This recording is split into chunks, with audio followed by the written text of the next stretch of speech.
Hi everyone, Peter here from Flow High Performance, and in this video we will cover how lifters can overcome a strength plateau and continue getting stronger over time.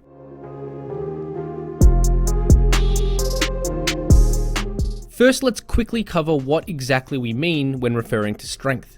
Strength is a very straightforward physical attribute to define. It simply refers to the maximal amount of weight that can be lifted for a single repetition, or in other words, a 1 rep max.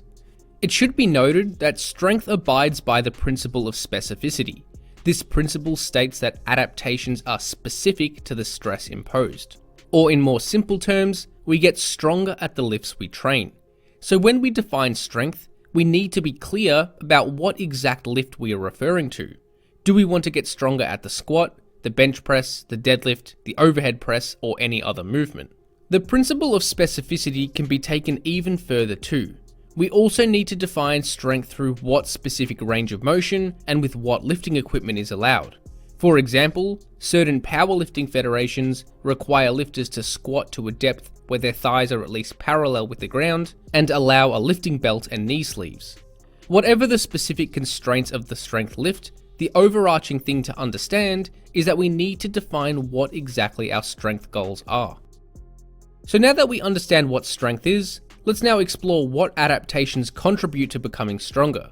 There are 3 primary adaptations we can improve, which can contribute to improving strength. These are neural efficiency, lifting technique, and muscle size. Let's now cover how each of these components contribute to strength gains in more detail. The first is neural efficiency. This refers to how much force can be produced with a given muscle that we have.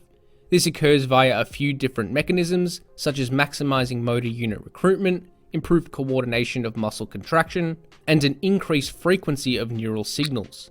In terms of training, neural efficiency follows the principle of specificity. This means that these neural adaptations are specific to the exercise and load used. Therefore, to maximize neural adaptations, we need to train the specific strength lift with heavy loads. We should also understand that neural efficiency is temporary. Neural efficiency will only peak at times when we are lifting maximal loads, like we would if we were peaking for a strength test or a strength competition. The rest of the time, we probably won't be at our peak neural efficiency and therefore won't be able to maximize 1RM performance. However, neural adaptations occur very quickly, so whenever we need to peak, we can go through a peaking phase of training to maximize 1RM strength. The second primary adaptation contributing to maximal strength is lifting technique. This refers to modifying joint angles, limb positions, and adjusting bar path to improve performance. We can modify these variables to maximize biomechanical efficiency of the lift and leverage more weight. Technique is something that will generally improve slowly over time and may change as a lifter becomes bigger and stronger. However, the majority of technique development will occur quite quickly when we first start strength training. Once again, it is important to note that technique is specific to each lift. We must practice the specific lift to improve technique for that exercise. And the last primary contributing factor for strength is muscle size. A bigger muscle provides more contractile tissue to contribute to force production. So if we increase muscle size of the prime movers of a lift, with all other factors being equal, we will be stronger. Unlike neural efficiency and technique, hypertrophy is non-specific. This means that we can grow muscle with a variety of different rep ranges, loads, and exercises. So we don't have to perform the specific strength lift to maximize growth of the prime movers. We can perform other accessory lifts too. Hypertrophy is best achieved training with high volumes and sufficient proximity to failure. Muscle growth is something that takes a long time to achieve significant results. Therefore, this is a major factor contributing to long-term strength gains, since neural adaptations are a more temporary adaptation. So now that we understand the primary components of strength, let's now cover what exactly a strength plateau is. Well, a strength plateau is when we may have initially seen significant improvements in performance and are now stagnating, meaning we are failing to continue improving performance or even regressing. To some extent, a strength plateau is natural, as we generally see diminishing returns throughout a lifter's career. This means that we see the fastest rate of progress as a beginner, and as we become more experienced, our rate of progress slows down. However, when we refer to a strength plateau, we are more so talking about this phenomenon occurring in a short time frame. Even if a lifter is not close to their lifetime potential strength, we can still see a strength plateau.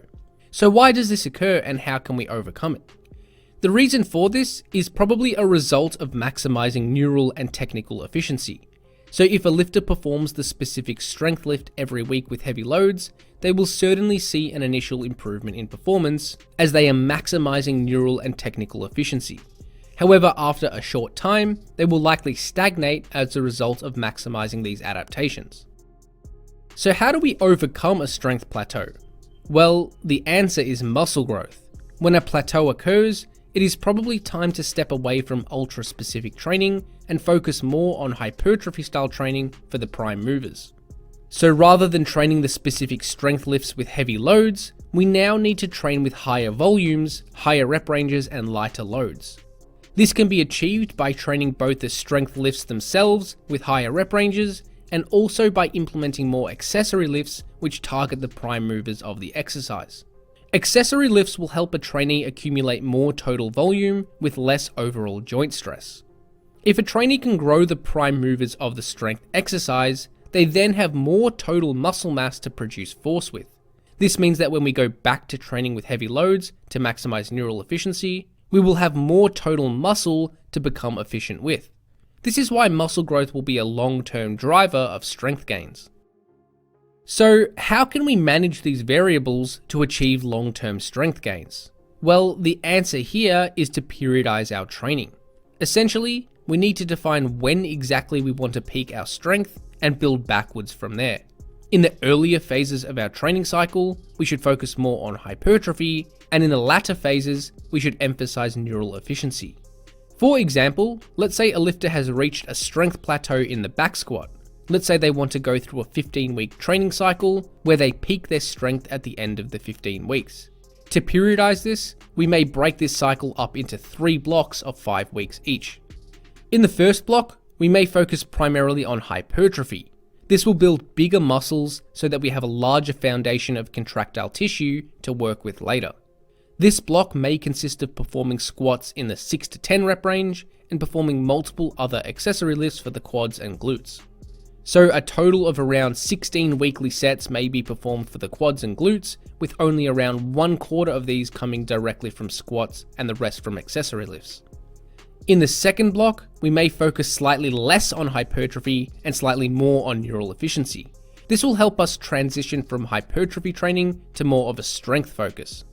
This block may consist of performing squats in the 4 to 8 rep range and also keeping some of the accessory work in the program to continue building muscle, but not so much that it fatigues us. So a total of around 12 weekly sets may be performed for the quads and glutes, with around half of this coming directly from squats and the rest from accessory lifts. And in the final block, we want to maximize neural efficiency and capitalize on the muscle mass we have built in the previous phases. This may consist of performing heavy squats in the 1 to 3 rep range and performing a low volume of accessory lifts just to maintain muscle mass. So a total of around 8 sets per week may be performed for the quads and glutes, with around 3/4 of this coming directly from squats and only a few sets from accessory training. We only want to perform a low volume of accessory training as we don't want the fatigue to interfere with performance during our peak. This general structure will allow us to focus on hypertrophy initially and then capitalize on the new muscle mass we have built by focusing on maximizing neural efficiency.